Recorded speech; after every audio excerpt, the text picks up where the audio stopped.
former governor of New Mexico, Gary Johnson. Gary, thank you so much for coming out and joining me. Great to be on here. Yeah, great to be on. Sixth trip to New Hampshire, and I think it's terrific. I came to New Hampshire a first time, and I kind of thought that everybody was going to take this notion of, oh no, not another person talking about politics, when in fact it's just the opposite. No, it's the blood sport of New Hampshire. We love it here. Come on in, have a seat, let's cuss, let's discuss. I mean, yeah, you want to talk politics, that's great. Oh, I know. No, it's really terrific. And apparently you made a real impression on the folks over at the Concord Monitor. I was surprised to see that they viewed you not entirely in a poor light.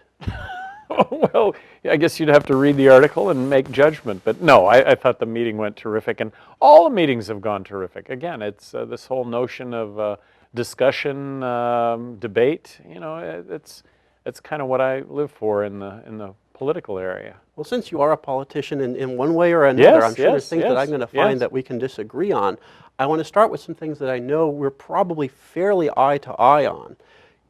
You know, people who watch the show are aware that I'm very concerned about the status of the United States fiscally, to the point where I'm concerned about the United States dollar. Now, I know that you have some ideas about what the United States should do in terms of spending. Can you lay that out for us? I think we should balance the budget tomorrow. I think the biggest threat to our national security is the fact that we continue to spend more money than what we take in. I think the biggest threat to our way of life is the fact that we continue to spend more money than we take in. So balancing the budget tomorrow, currently 43 cents out of every dollar that we're spending is borrowed. So I would advocate cutting the federal budget by 43%. And that starts with Medicaid and Medicare. That starts with Medicaid and Medicare. Medicaid, a Medicare. Bunch of people just left their chairs at home. Social Security, defense.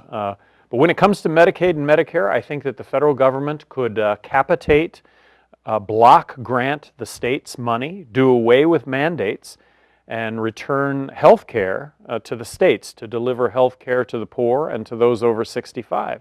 And maybe it isn't 65, maybe that number goes up. But the notion of 50 laboratories of innovation, the notion of states competing for best practices, we've lost that. The notion that Washington knows best, this is completely, you know, it's contrary to everything that we know, and yet that's what we've allowed to happen. So capitate the money, cap the money when it comes to Medicaid and Medicare. We would definitely see best practices emerge, which would get emulated by other states. Certainly there would be failure, and of course states would do everything they could to avoid the failure. When it comes to Social Security really is pale in comparison to Medicare. I mean, Medicare is such a big problem that it is going to encompass the federal budget in a very short amount of time. But Social Security is really an issue where more money needs to come in than goes out. So I think when it comes to Social Security, it's a combination of raising the retirement age. It's a combination of raising the amount of money that gets subject to Social Security withholding, that it may involve some cuts, and it may involve means testing. But I think that we can get over this bubble of baby boomers that are now going to become eligible for entitlement, and with fewer paying in versus those receiving, we've got to get through this bubble. Now that's right away going to cause a lot of concern for people like my uncle. If he's 57 years old and you're talking about raising, what's happened to him? He's been paying into this his whole life. What happened? Well, he's going to get his benefit. He's going to get his benefit, but maybe it gets put off. And you're speaking to a 58-year-old who's going to be subject to these same rules. I just don't think that being bankrupt is going to provide anything for anyone. And that's where we've gotten. I just think political promises have been made over the decades. We've watched them being made, and they should have never been made. They couldn't be kept. And I'm talking now, too, about 100. Our declared debt is, our declared deficit right now is $14 trillion, but the undeclared entitlement liability is over $100 trillion. What small business owner wouldn't like to be able to do this? You'll say, well, you know, if I sell sandwiches and it costs me so much for bread and tomatoes and this and that, but if I just didn't have to put on the books how much it cost for to keep the lights on, to have the place where I sell from, to pay the employees. If I could just say not include that, and I still was in debt, that's the situation the United States is in right now. That's the situation the United States is in. We cannot continue to spend more money than we take in. And then let's just go to defense. The United States spends more money than all the other countries in the world combined on military spending, on defense spending, and we're only 5% of the world's population. Now, a lot of people are going to say that's what keeps us strong, that's what keeps us safe. That's absolutely necessary. And that is also what has gotten us bankrupt. So I would suggest that today is 2011 and we cannot continue to be the world's sheriff. We're bankrupt. We're bankrupt and we're going to be of no good to any country in the world in our present state. I would advocate getting out of Afghanistan tomorrow. I think the issues we will face getting out of Afghanistan tomorrow will be the same issues that we will face getting out of Afghanistan 25 years from now. I was opposed to us going into Iraq at the start. I thought that we had the military surveillance capability to see Iraq roll out any weapons of mass destruction. If they would have done that, I felt like we could have gone in and addressed that situation militarily, surgically. I thought that if we went into Iraq, we would find ourselves in a civil war to which there would be no end. Afghanistan, I thought initially was completely warranted. That was a military strike against Osama bin Laden and al-Qaeda, and I think we are at war with Osama bin Laden and al-Qaeda and should remain vigilant to a war against terror, along with our allies throughout the rest of the world. But we're building roads, schools, bridges, highways, and hospitals in Iraq and Afghanistan, and we're borrowing 43 cents out of every dollar to do that. We're nation building worldwide when don't we have our own nation to build? I just think that 2011 is a new world reality, and we need to be, we need to have help in this whole notion of our war on terror. You know, a lot of this stuff is kind of contrary to what I hear when I talk to a lot of the Republicans, particularly when you talk about defense. What I'm hearing from a lot of the Republican establishment is that if we don't spend this money, it doesn't matter whether we borrow it, because we're going to lose everything if we don't. How do you address that? Well, Dennis, what I would say, so over the last year, I've been involved with Our America Initiative, ouramericainitiative.com, for those that are watching and would get online and tell me what they think. But really, I'm trying to provide a voice to all those Republicans, I think, that have a sense that we should stop nation building. So maybe there are a lot of Republicans that do hold to what you just said, but I think there are a lot of Republicans that recognize this, this notion of bankruptcy, the fact that we've put ourselves in a position that we're going to be of no good to ourselves. I really think that we're on the verge of an imminent financial collapse unless we right our financial ship, and that starts with that whole balanced budget. And that would include cutting defense spending. The notion of becoming smarter when it comes to defense. We've heard about it for decades, but the reality is that we continue to spend more and more money. What about the moral issue? I hear the compelling argument that we went there, we broke it. Even if it was wrong to go there, don't we have to fix it? Well, at what point do you say that it's not working? After 10 years in Afghanistan? Coming up there. Yeah. And given the fact that the Soviet Union was in Afghanistan, and that given the fact that Osama bin Laden has been quoted as saying, I hope the United States gets involved in Afghanistan, that they might be as bankrupt as the Soviet Union when they got involved? Isn't that the path that we're going down? Is our national security being threatened in Afghanistan? Clearly not. Osama bin Laden and al-Qaeda are not there anymore. They're in the tribal regions of Pakistan, and they're an ally. Well, the argument is often made that we haven't had a major attack on this country, and that perhaps that's because of our muscular foreign policy since 2001. Well, and we should remain vigilant to that attack. And I think everybody understands that at some point that will be different. A nuclear detonation in this country would be horrific. It would change our lives forever worldwide, and that is something that we should and must remain vigilant to. We must remain vigilant when it comes to a strong national defense against terrorism. I am opposed to foreign aid because we're borrowing 43 cents out of every dollar when it comes to foreign aid. But I think it would be, I think there needs to be a differentiation between foreign aid and military alliances. I think military alliances are very key to us and to our security. So in that context, I think our military alliance with Israel, for example, is very important and will prove to be pivotal in the Middle East. Certainly when it comes to Iran and the threat from Iran and its nuclear weapons program. Now, you've mentioned twice the 43 cents on the dollar, which concerns me a lot as well. My big concern is always, what happens when China decides that, we're not getting a great return here on these 43 cents we're lending to the America, or, this amount that we're lending to America all the time, and they say, well, you're going to have to pay us more for that. Well, so right now we have the good fortune of being able to export all of our inflation to China. Thank you very much, China, for taking our inflation and buying it. But at a point, yes, at a point there's not going to be an appetite for America's debt.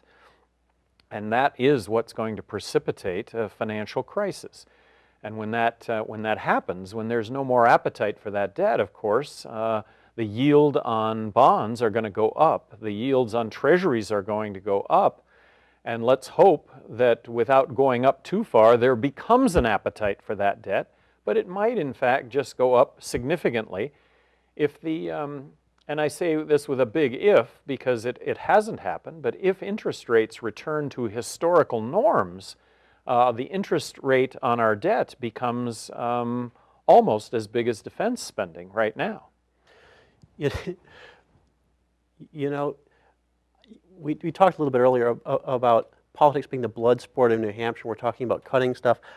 There were a lot of guys, believe it or not, that would put on chicken suits in the state of New Hampshire. Just in the last legislative session, whenever they were going to talk about the budget in the legislature, these guys with chicken suits would be right outside the state legislature holding signs and yelling slogans.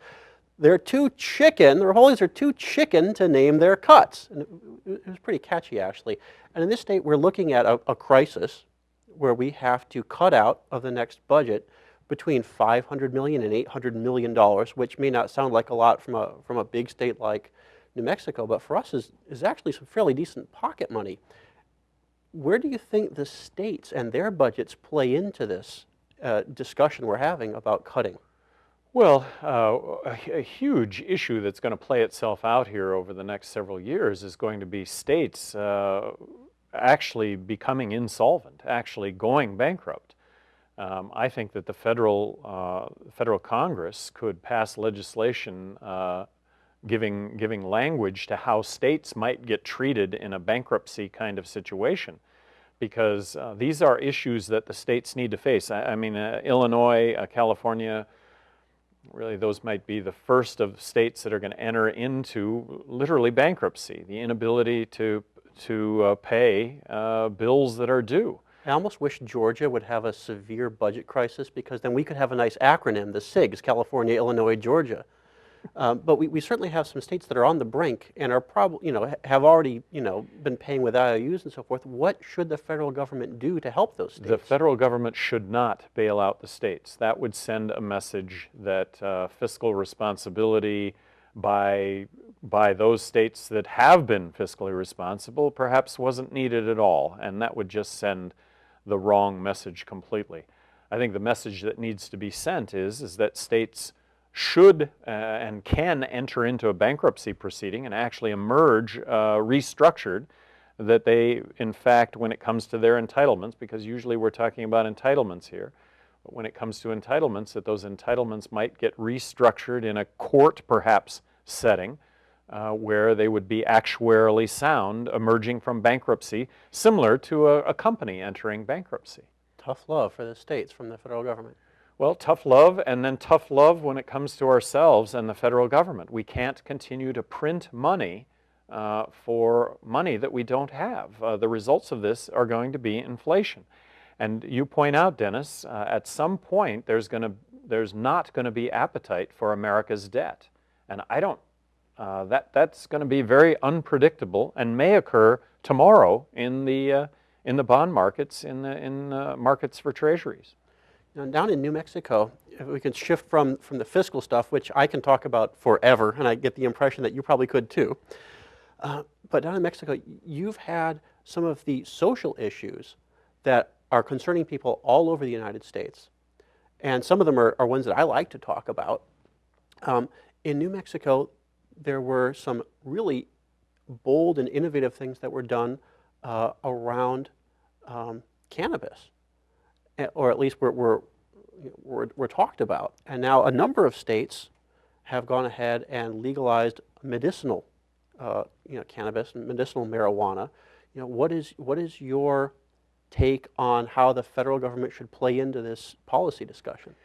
Well, as governor of New Mexico, I really wanted to take a hard look at the war on drugs, and I wanted to include legalization as a potential alternative to what we were doing. So you're not just talking about medical here, you're talking about outright legalization? About legalization. Again, that was what I wanted to look at. And I came at this from the standpoint that half of what we spend on law enforcement, the courts, and the prisons is drug-related. We're arresting 1.8 million people a year in this country, and we now have 2.3 million people behind bars in this country. The majority of them are there because they've sold small amounts of drugs. Doesn't that mean that we have a drug dealing problem in this country, that we have a crime problem, that we have to spend money to fix the crime problem? Well, or what is the root here? This seems to go back to our history with the prohibition of alcohol. And the prohibition of alcohol was that the mob rose to power as a result of alcohol, that violence ruled the streets as opposed to disputes being played out in the courts. So when I looked at the drug issue, I came to the conclusion that 90% of the drug problem is prohibition related, not use related. That's not to discount the problems with use and abuse, but that ought to be the focus. So I advocate legalizing marijuana, and I did as governor of New Mexico all of my final term.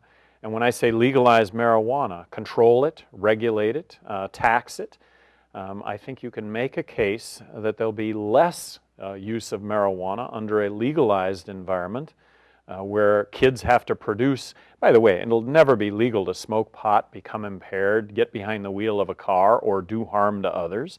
And it's never going to be legal for kids to smoke pot or to buy pot. And under which situation are kids going to find it easier? The one that exists today where marijuana can be bought on any street corner and, oh gosh, and the person that sells marijuana also sells harder drugs, or a situation where marijuana is sold in a controlled environment, same as alcohol, and an ID has to be produced to get that marijuana. Are kids still going to smoke as a result of legalizing marijuana? Yes, but I don't know how usage gets much higher than what we have today, which is that over 50% of the kids that graduate from high school have smoked or smoke marijuana. If you look at how, this is being taped in a high school, and I think anyone that wanted some could probably go and ask one of the kids where to get some. Well, you could, and what kids recognize also is that. Look, I'm not condoning marijuana use. I don't smoke marijuana. I don't drink, but I've drank and I've smoked marijuana. And the big difference between the two substances is that marijuana is a lot safer than alcohol. Now, that's not to condone marijuana use, and I would never suggest anyone smoke marijuana because they could get caught and become subject to our criminal justice system. So that's really a terrible, terrible consequence. Speaking of terrible consequences, and then very quickly, sure. we've got a border violence situation with Mexico. Well, this is a big one. 28,000 deaths south of the border over the last 4 years. Legalized marijuana, and arguably 75% of the border violence goes away because that's the estimate of the Mexican drug cartels' activities that are engaged in the marijuana trade. You mentioned prohibition earlier. How much gang violence do we see around illicit beer sales these days when it's available from the corner market? Gosh, just don't see any, do we? this gets into sort of a little bit the health discussion that I'd like to have. I mean, a lot of people are very concerned about health care in this country, whether they be Republicans or Democrats. They're concerned about affordable health care and that we're going to have quality health care. How do you think this is properly handled? Through the free market. And by the way, I think that our healthcare system is about as far removed from free market as it possibly could be. Now, does free market mean like it was before Obamacare? It means going way, way back where the government... So you mean under George Bush we did not have a free market? Gosh, I think we're going back much, much further than that. I think we're going back to an era where we paid for health care as it went along, that health care was advertised pricing, where you knew what it was that you were buying and you shopped what you bought, and you paid for it with cash as opposed to being insured.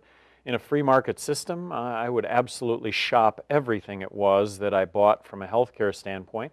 In a free market system, I would have insurance to cover myself against catastrophic illness and injury and pay as you go. When this whole healthcare debate started, I thought this was a great opportunity for the government to remove impediments for healthcare entrepreneurs that would want to enter into the space to deliver better products, better services at lower prices. But again, healthcare in this country is about as far removed from free market as it possibly could be. We're going to end up with President Obama's healthcare plan. We're going to end up dropping 30 million more Americans on a system with no added capacity.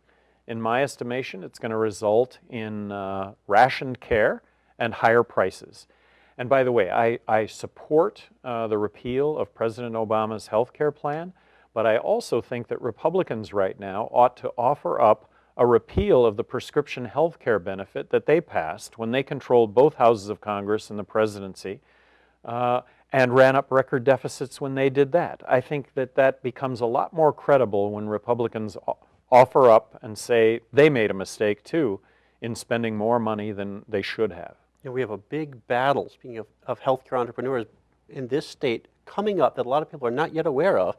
There are a lot of dental hygienists in this state who are starting to say, you know what, they'd like to be able, on their own, to just have people come in and have their teeth cleaned without necessarily having a licensed dentist present. That is a great example of what the government could be providing from a regulatory standpoint to allow happen that would save a lot of money and would lend itself, in this case, to better dental hygiene, clean teeth. But of course, there needs to be a dentist present because you just never know when the scalpel might, I say scalpel, when the cleaning tool might slip and cut a gum or, no, I hear it. You know, there's so many places we could go with this. Our time is relatively limited. Maybe we should focus a little bit more on the regulation aspect. The states do a lot of regulating, and entirely too much, and we could talk about what's appropriate for them to do or not do. Where do you see the federal government's role in terms of regulating interstate commerce and regulating business that is done? That some of it's very critical to people's lives. Well, and I am so states' rights. I think that here is an opportunity right now. I mean, let's look at the opportunity that's being presented to us because of the fiscal situation that we've put ourselves in. Let's look at the opportunity here to return to the states all of those fundamental things that we rely on from a day-to-day basis, as opposed to the federal government mandating how to deliver goods and services.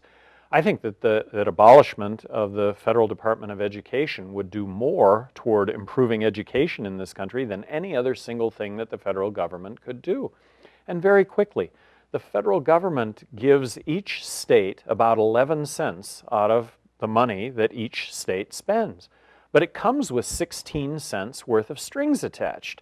So it's really a negative to take federal money. The Federal Department of Education was established in 1979. This is a new phenomenon. Take that $80 billion and give states back education without the mandates. And now we're back to 50 laboratories of innovation, each one out to engage in this notion of best practices. I think best practices would emerge. I think states would emulate those best practices. I think there would be failures. States would avoid the failures. But this notion of Washington knowing best, this whole top-down mentality, is absolutely flawed. You know, I think it was former Justice Sandra Day O'Connor who used that term, laboratories of democracy, would only that actually happen. It's been a great conversation. I would love to hear more, and I love how straight and honest you are. You're not pulling any punches, and it's so rare and refreshing to hear that from a politician. Well, thank you. And of course, we're not a democracy. We're a constitutional republic. We used to be when we followed the Constitution. We used to be. Because in a democracy, of course, we can vote ourselves a raise, and when you can vote yourself a raise, that's what you'll do. And that's what we've actually done. And that's why we've gotten into the predicament that we've got ourselves into. There's no kicking the can down the road anymore. This has to be fixed, and it's got to be fixed now. Let's a little hope. bit of medicine as opposed to killing the patient. Let's hope. Governor Gary Johnson, thank you so much for your time. Dennis, thank you so much for having me on. You've been watching Capital Access. I'm Dennis Goddard. Remember, no matter what the problem is, the solution is not the guns of government.